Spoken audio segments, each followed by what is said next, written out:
Okay, so this is how you make a melon with a robot head.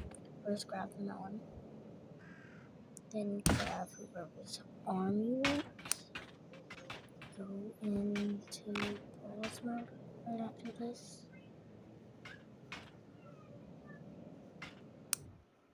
Now take off the melon's arm, or whoever's arm you're using.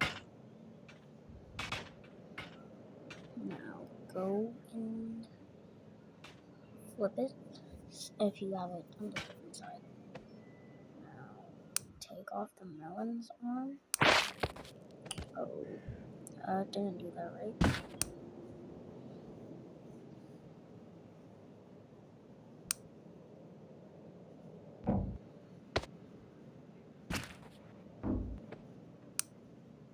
Alright, now take off the melon's arm. Okay, I didn't do that right again. Hold on.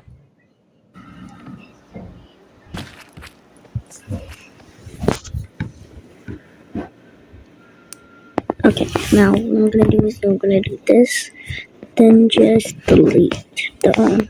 Alright.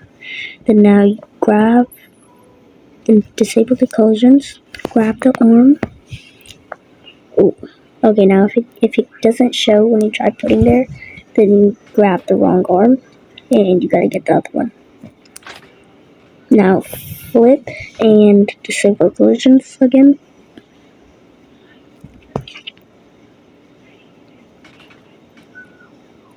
Now put it in pause mode so it's 10 times easier. Now grab, hold on.